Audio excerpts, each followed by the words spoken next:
Hey there guys and girls, long time no see. I am coming to you from the Cranberry Wilderness here in the Monongahela National Forest in West Virginia. I will have a hike of this video coming up in just a few weeks, but first I wanted to crack into part one of what will be a three-part Q&A. Boy, you guys had so many questions. Thank you so much for all of your questions about my 2022 through hike of the Continental Divide Trail. This will be, again, part one of the Q&A. We'll get right into it, and then next week we'll have part two. The week after we'll have the third and final installment in part three. But for now, from the Cranberry Wilderness, go ahead, check out part one. Thanks so much for watching. Hey guys, how's it going? So, all done with the trail. I'm here with my lovely sister Erin again, or Wum. Doing another question and answer video now that we've gotten off trail. Thank you so much to everyone who submitted. We got a ton of questions here to go over. I think we'll just go ahead and jump right into it. I kind of took the liberty of dividing these up. So some of your questions might be sort of appearing in different parts at different times, but kind of thought it would be a more succinct video if we're able to split it up into different parts. So I guess we'll start with kind of what I was calling nuts and bolts on our little sheet here. Sort of more, I don't know, nuts and bolts. I guess we'll get into it and we'll go from there. So. Our first question comes from Mark Poley, and he asks, how did your loaner pack perform for you? Yeah, all right, so the loaner pack, for those of you who are watching the hike, obviously you might remember that towards the end of the hike, my arc haul, the bottom strut was kind of poking out through the pack, and it wasn't super great. It wasn't easy to carry that way at all. So Z-Packs was kind enough to send me a 60-liter, what is it, the Arc Haul Ultra or something, Ultra 60-liter pack. The pack that I had, the Arc Haul, was a 64-liter, and the one that they sent me was a 60-liter. They make the Ultra pack in either a 60 or 70-liter, and I think if I had to do all over again, I probably would have requested a 70-liter, just because, I don't know, I don't really care about an extra ounce or two on the way to the pack, and I do appreciate having extra capacity. So if I had to buy another pack, if there were to be another trail, I would probably consider the 70-liter over the 60-liter for me personally, but again, that would probably make me the only hiker who's getting a larger pack instead of a smaller pack. Most hikers, I feel like, will scale back, and I would probably just go forward with a larger pack. But aside from that, I think it worked well. I'll say, to get to your question though, Mark, to address it more forthrightly, there were a couple of failings in the pack which kind of surprised me. I think the vertical stays, the vertical struts are different in the Ultra pack, and I think that they're improved over the Arc Haul that I've used for 2 trails now, the new design of the struts. But there was ripping in the material, Yikes. Which was really surprising to me, because I only used it for less than a month. I mean, I got it in Butte, I think, or Helena or something, and Helena, I think, and then I finished the trail with it. So I only used it for a few hundred miles, and to have ripping fabric, I don't know. I mean, hopefully it's anomalous, but it would give me pause, to be honest with you. Yeah. Next one is from Nuga Van. Did you begin with an item that you found that you didn't need, and was there an item that you didn't have that you ended up needing? I don't think so, really. Item that, did you begin with an item that you didn't need? I guess I always try, and I feel like it just never really works for me, the whole idea of sleep clothes or anything like that. So something I began with, that I didn't really use a lot was I had a Patagonia thermal pants, basically, not pants, but long john sort of things. And I always liked the idea of sleeping in those, but I never do, and I don't know. I didn't need those. I got rid of those at some point. Even on the cold nights, I guess if I had them on some of those cold nights, I would have. But I had my 0-degree sleeping bag, and that worked great for me. And usually my sleep setup is, I mean, when it's not really cold, when it's really cold, I can't do this. But even when it's just a little cold, honestly, my preference would just be to sleep as the Lord made me, shall we say, and just kind of give the body a chance to breathe, you know. Oh, yeah. Smart. So if there was something I started with that I didn't need, it was probably that. Any sort of real cold weather pants or anything like that, or any sort of sleep clothes just isn't really it isn't really my bag. Hey guys, just going to jump in here from sort of the editing room, if you will. One item I definitely should have mentioned that I wound up starting with but not carrying the whole way was my sun umbrella. I know a lot of hikers really love and swear by the sun umbrella. I understand the utility, but it just never really like sat well on my pack. I didn't really use it for anything except for siestas, really, in the boot heel of New Mexico.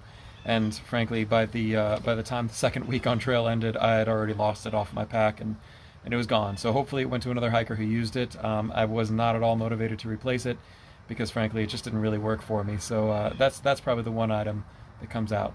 And then what was the other part? Was there an item that I didn't have that you needed? Ended up needing. So when I started the trail, you might see on like my loadout video or whatever that I had a bear canister that I was planning on getting out. I didn't ever get out the bear canister, and I did instead wind up going for an earth sack. And to my earlier point about that pack, I got a humongous 20-liter earth sack. It's a huge earth sack, but I like it, and it was expensive. I got the earth sack almighty. I think it was like $250 or something. Really? Yeah, it's ridiculously expensive, but dang. I mean, I needed it. I was in grizzly country, and yeah. I saw by the end of the trail, a half dozen black bear and one grizz. So I think, yeah, I probably should have just gone for the earth sack outright and not thought I could use a canister. But, yeah. I liked the earth sack. It was good. I'll keep it. Another from Nuga Van. What was your favorite luxury item, if you have one? Oh, I have a lot of luxury items. I mean, and it kind of depends how you define luxury item. Like, I mean, I guess some people would call like my little accordion coffee cup in the morning a luxury item. Some of the real ultralighters might call just the whole cook kit in general a luxury item. I don't know, would you call like the backpacker bidet a luxury item? I mean, it's kind of practical too because it saves a lot of weight in toilet paper and stuff, yeah. to be honest. But and resupply, like, yeah, exactly. Saves you a resupply item. From Jill G, do you crave certain foods on the trail, or do you seek those out when you're in town? Crave certain foods on trail, yeah, always. I mean, you pretty much crave all food on trail. The stuff I don't know, there's, especially once I get like further into the trail, I start craving like textures more than tastes or specific foods. Really? Like, yeah, like I'll just crave crunchy and salty. So like every time I resupply, I gotta make sure there's something crunchy and salty, whether that's like potato chips or Cheetos or something like that. There needs to be something crunchy and salty. That's interesting. Yeah. And I mean, some like easy answers that I'm sure every hiker could relate to is like fruit, any sort of juicy cold fruit, like melon or anything. Like definitely like lettuce. I just crave salads and things. That's a big one when we do trail magic. When I've done trail magic, like it's always like fresh food, like veggies, yeah, fruit, like. Well, and the other thing is too, like, I mean, I enjoyed the vast majority of towns we stopped in on the CDT, but these are still like tiny towns that, in and by the large, don't have a whole lot of restaurant options and things. So frequently, like, even if a town does have a restaurant, let's say a town has 3 restaurants, you'll go from restaurant to restaurant, it's pretty much all the same, like chicken tenders and frozen burger patties, you know. Yeah. So even when you're in town, Michelin star in Pie Town, or yeah, right. Even when you're in town, there's not, and it's not like you can go to the closest grocery store because there's not going to be much lettuce there either. So it's not even like I just have cravings on trail, man. It's like I'll get off trail and into town, and I still want the same stuff that I was dreaming about having in town because it isn't there either or something. But yeah. So really, I clean up. One trick I developed on this hike actually to get to the food question, and this is something I'll put people hip to and did towards the end of the trail, is like when you do get to town, like when I was in Helena, is a great example because Helena is the capital city of Montana, and there were good options there, good food there. But you ask a local, and frequently if you ask a local, like, where's a good place I can eat, they might hear you and translate that for what they think you want to hear. Yeah. Right? Like, oh, you're a hiker, you probably want something like this, or you want something like that, or you do want to spend this much money, or you don't want to spend that much money, right. You're looking for a place that's easy or whatever. So rather than asking people that question, where's a good restaurant here, I started asking people, where's a good date night spot? Because that's what I wanted. Like, clearly I wasn't taking anyone out on a date, but like, where would you bring your significant other for a date night? Where's your date night spot? That's where I want to go. Good quality. Yeah, it's gonna be food, nice stuff. Like, I mean, I'm not trying to shell out and spend $300 or whatever, but at the same time, like, tell me the date night spot. That was my thing. Yeah. From Mary Court, what brand of solar panel did you use? Was it dependable? What did you have connected to it? Was it worth the wait even though you carried, was that 20,000 milliamp battery? Yeah. Yeah, so the 20,000 milliamp battery is what I had it connected to. That was the Anchor battery. You could find the exact model. The solar panel on my lighter pack page. You can find the exact model on my lighter pack page. The solar panel was a cheapie that was recommended by both Midnight and Martin, and we met another guy one day in New Mexico who had the same thing. I think his name was Josh. I only saw him once. It's a Lixada, Lixada, Lixada, I don't know. Just some cheap Chinese solar panel. I don't know. I know everyone's been asking about the solar panel pretty much since I got it. Like, do you like it? How do you like it? Should I get it? Does it work? Does it blah, blah, blah? I don't know. Like, I really don't know. Did it charge the battery? Yeah, it did charge the battery somewhat.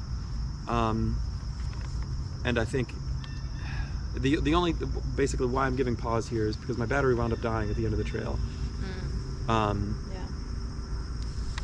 I don't have like the technical electrical tools or know-how to test decisively whether the panel was the cause of that battery's failure, or whether it was just a battery that I've had for 4 years and I had dropped in puddles and taken on 2 through hikes. Like, it totally could have just died and it had nothing to do with the panel. Again, I mean, Midnight and Martin both had that same panel, and I never heard them complain about batteries dying off of it. So I don't know. Was it worth the wait? I think if the panel didn't kill my battery, absolutely it was worth the wait. I think it provided enough juice on this trail to be worth the wait. And I specify on this trail because it would have been useless on the AT. Yeah. Pretty much anywhere in the east it would have been useless. But if you have good sun, it probably would have been worth the wait. Was it dependable? Oh yeah, was it dependable? Yeah. I mean, I guess if it didn't kill, if it's not the result, if it's not the catalyst for my dead battery, I would recommend it. If it is the catalyst for my dead battery, I really can't possibly recommend it for sure. And I still have a lot of thinking to do as to whether I would bring it out again. Really? I haven't decided yet. What did you have it connected to? That was to the battery, to the like your external the Anchor external battery. Okay. Because again, sort of that would be what I would recommend, because it is a cheap panel and it doesn't supply a constant flat voltage or wattage or whatever. It doesn't supply a constant electrical flow. So basically I made the decision, well, I could plug my phone into it, and my phone is whatever, $800 or however much phones are. Right, yeah. Or I can plug in like a $100 battery, which I also don't really want to die at all. Right. But I'd rather lose something that's $100 than something that's $800. Yeah. Yeah. So that was the right decision there, and I don't know whether it killed my battery, but. And One Cool Jewel asked what happened to your solar panel. I carried it the whole way, but I just stopped using it in Glacier. I mean, because my battery was dead. I could have probably kept using it because the battery was dead anyways, but I don't know. I still have it. It's at home. I just wound up stopped using it. I just stopped using it. I mean, and as I was approaching Glacier, I felt like the jumps were short enough where I didn't really need it. Yeah. Or I think actually as I was approaching Glacier, there was more rain in the forecast too. And that was another sort of snag with that component. Yeah. So a few more from Mary Court. She asked, did you use the Cnoc bladder the whole time? I know you had a few leaks. Yeah, so the Cnoc bladder definitely, I went through 4 or 5 of them, I think, on this trail, like, because they kept getting these pinhole leaks, and I kept trying to patch them, and they would never hold a patch. They would hold a patch for like a day, but it's just like, it's a really strange material, and it just doesn't hold a patch at all. I love the design of it though, like, and I love the functionality. Is like, the concept is so great. I really hope that Cnoc can wind up getting the material right in a way that makes it just a little more rugged, because going through 5 of them was a huge headache. Although I will say again, like, to Cnoc's credit, just for the record, they took care of me every time. Yeah. They'd send out replacements. I mean, it's still hugely annoying to have to deal with that, and it's logistically challenging because I don't know where they should send the replacements. I love the Cnoc I want it to work. I'll probably keep using it as much as that kind of breaks my heart, because I expect it'll just keep failing or getting holes. But I mean, the one on the AT lasted the whole hike, and I it was got a going to tiny. ask if you used the same one on the AT. It was the whole way through the AT, and then at the end it got a tiny little pinhole leak, and I replaced it. But on this trail, I don't know. I mean, I don't know if it's luck or. Well, were you using different, like, because on the AT, were you using like water treatment tabs? Like, no, were you but I also putting didn't really anything use. different in the water. Not this time really. than the last I think time? I think on the AT I was able to, like, if this is my Cnoc, I could kind of, like, in the AT there was a lot of points where you could kind of press it against a surface and the water would trickle right in. Whereas on the CDT, a lot of the times I was scooping it. Like, and if you're just on a bank of a lake and you don't want to walk 20 feet off into a lake, you're just going to wind up scooping it out of very shallow water. So maybe Like I was, I don't know. So maybe I should just get a scoop instead, or use a scoop instead of my Cnoc for scooping, but I don't know. Yeah. I love the Cnoc, and it also breaks my heart. Yeah. I will keep using it. She also said, I was intrigued by your hitchhiking sign. Did you carry it the whole time? Yeah, for sure, I carried it the whole time. That was my ground cover for under my tent. And before I got on trail, I was thinking about getting a hiker to trail, hiker to trail, hiker to town sign. I was like, I can just buy stencils. Sharpie sticks to Dyneema pretty well, so yeah. So I just used my ground cover, and if it added 3 grams of weight, I'd be surprised. I mean, it's just ink on Dyneema, and it was something I was carrying anyways. So. Yeah, I carried it the whole time. You for should sure. put a little picture of it in post-production. Yeah. People can reference it. Yeah. She also asked, did you resupply only in grocery stores, or did you mail any resupply? Definitely a mix. All the resupplies were mailed out by you, obviously. Yes. Thanks, woman. Sure. But I mean, I think it was a mix. Simple answer, it was a mix. Some towns, like Pie Town, doesn't have a grocery store, doesn't have a gas station at all. So for the CDT, you really want to be pretty deliberate, pretty diligent about researching what isn't going to be available in any town. And again, a lot of towns were really pretty small towns. So they would have like a small town general store, which you would be resupplying out of. So it was more common on this trail for there to be fewer options with respect to resupply. But that was also something I feel like I kind of knew going in. So a mix. Yeah. From Edwin Van Nieuwerkerk? I don't know. Edwin. I like his name. Do you use weather forecasts? If so, how do you get them? Do you use your InReach Mini, or is it just there in case of emergency? Okay, so definitely I check weather forecasts on trail. 100%. I think it'd be very foolish not to. And that's also like a common conversation among hikers, is what has the weather been, what will the weather be. I mean, I'd have that conversation numerous times a day. How I usually wound up handling weather forecast is there was a neat website called On Trail Weather that has basically the line of the CDT on a map of the US, and you can click any point of the CDT and it'll give you the GPS weather for that exact spot. So rather than going to the nearest town, which might be 100 miles off trail, that's cool. or might be a radically different elevation, or 100 other things, you can go to that exact point and get the forecast there. So what I would do and that is... was on an app, you said? Yeah, I think it was a website, yeah. A website, okay. What I would do is, before I left town for a new jump, let's say it was 100 miles to get to the next jump, I would see where I'm at, I would see where I'm going, and I would just get the weather for the middle point, and then screenshot that, and then I could refer to that when I don't have any data, once I'm on trail, when there's no service. Yeah. So that in and by the large was what I would do, and that served me really well, and that was what I would certainly recommend. I think that was the wise thing to do, I think. Yeah. If I could be kind of self-aggrandizing. And as far as using the Garmin, I did use the Garmin a few times for weather. Not a bunch. I really don't use the Garmin a bunch for anything. I mean, its main purpose is just for emergencies and to kind of...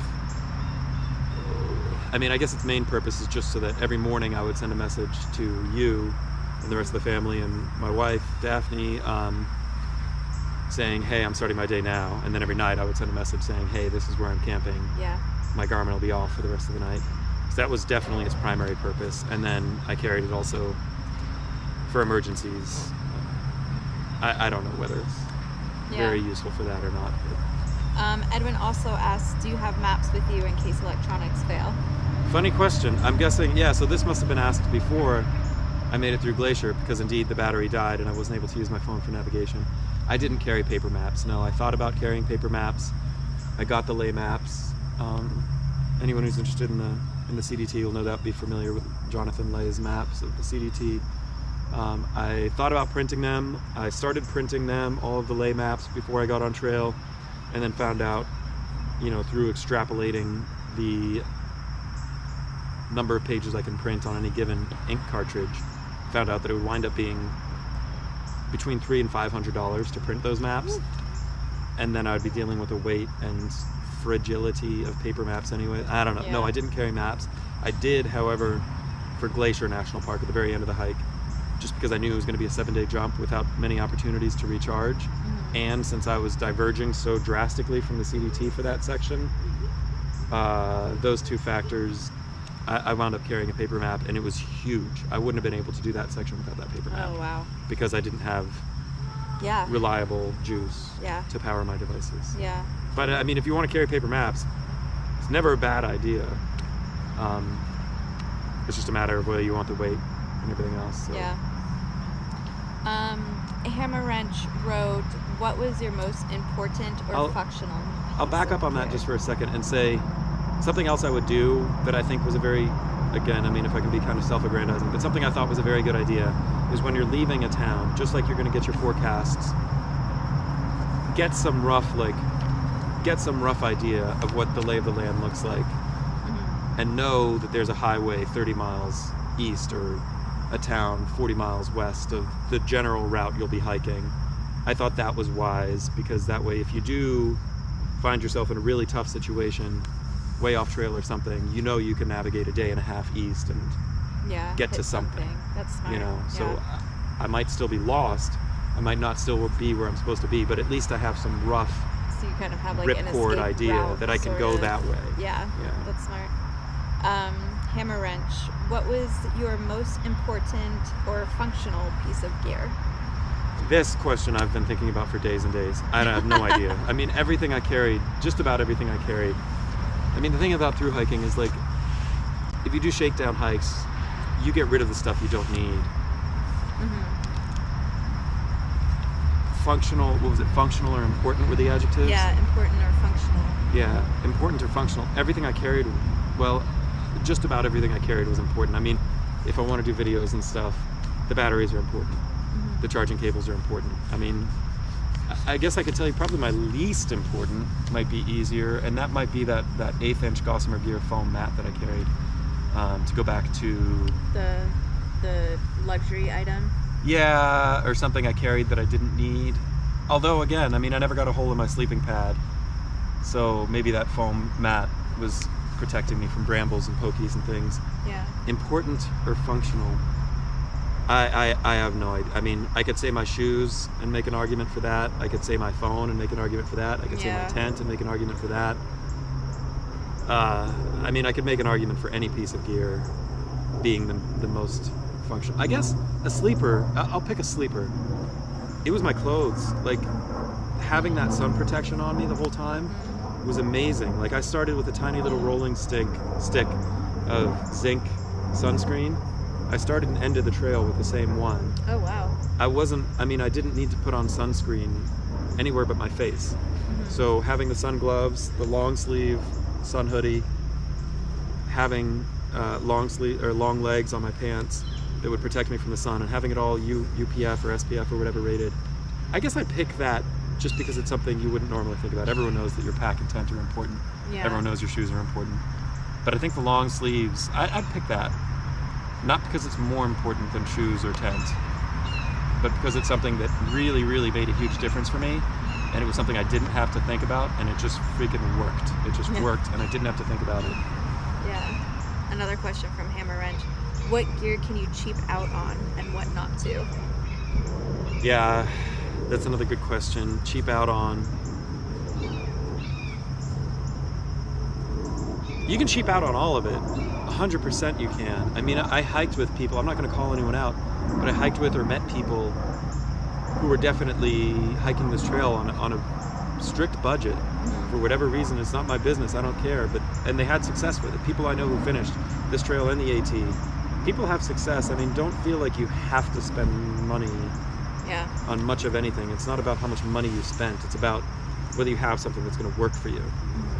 So, I mean, if you're cool with carrying, a 4-pound tent or whatever, because that's all you can afford, or that's just what your budget demands, then good for you. Like 100% good for you. How much did your tent weigh? My tent weighs a lot less. My tent, I think, is 22 ounces or something. I don't know. Oh wow. Yeah, so 1.5 pounds or something. Is it like the lighter it is, the more expensive it is? Yeah, generally. Okay. I mean, you spend money on something, and that's kind of a big part of what you're paying for. So you can cheap out on anything and have success. It's just a matter of the sacrifice that goes with it. I mean, you're either going to sacrifice the money, or you're going to sacrifice the weight or durability or whatever it is. Gotcha. So you don't have to spend money on anything, really. The other side of that, of course, is that mantra, buy once, cry once, right? A big thing for me, a big way that I justify the expense of the tent, the Z-Packs duplex that I used for both this trail and the AT, is like, I love how easy it is to set it up. I love that tent. I know I can count on it. And to my mind, I was like, you know what? I'd rather be upset with the price up front than be upset with how difficult it is to set up every single night after hiking 10 or 13 hours. So get something that you enjoy working with and using, that you can trust. The expense doesn't really, the price doesn't matter. It's not going to make it better intrinsically or worse intrinsically. Yeah. But I would recommend getting something that you're not going to be angry to sleep in or wear or whatever. Yeah. Something that you're going to be happy to use. Yeah. And you can definitely be happy using something cheap if every time you get in it you feel good about, hey man, there's suckers out here in $700 tents like that guy beat, and I'm out here in like this whatever, like way cheaper tent, or with these way cheaper shoes or pants or packs or whatever. You can feel good about that too. So yeah. I don't know. Edwin asks, do you have crampons with you in Glacier Park? I didn't carry crampons through Glacier. I can 1,000% understand that is very necessary, like absolutely mandatory in certain conditions. So I didn't carry them because I didn't need them, and I knew what the conditions were that I wouldn't need them. But certainly you might really need them. I mean, you might need them more in Glacier than at any point elsewhere, anywhere on the hike that I experienced. Oh wow. Thomas Montoya asks, is it a known rule that everyone fends for themselves when they link up with other hikers? Do you accept another hiker buying a town dinner, or politely refuse to set the boundaries? I mean, you just play it by ear. I guess it's just like anywhere else in life. I don't think I had hikers buying me dinner when we were out at any point. I'm sure that there were like beers that went back and forth a couple times, or whatever, I guess it's pretty well, I don't know, I mean, it's not as formal as all this, but I suppose it's pretty well assumed that if you're out with 3 other hikers getting dinner, you definitely assume that you're paying for yourself and no one else. Yeah. As is everyone else. Yeah. And frankly, I think most businesses assume that as well. Most of these trail towns are familiar with the idea of skinny, stinky people coming in and needing separate checks. Yeah, and my Venmo history is full of payments back and forth between me and other hikers where, we'll split a room, or I'll just get the check and then you'll just transfer the money for dinner or whatever. Someone forgot their wallet in the hotel or whatever. It's fine. But usually you pay for yourself. Yeah. Yeah. We're gonna go a little deeper. Deeper? Yeah. Questions. Are we Questions switching? of the heart. Oh, okay, so we're going for the emotion. Okay, so now we're out of the nuts and bolts section, and we're going into like emotions and emotional sections. I feel like I'm gonna struggle with these answers.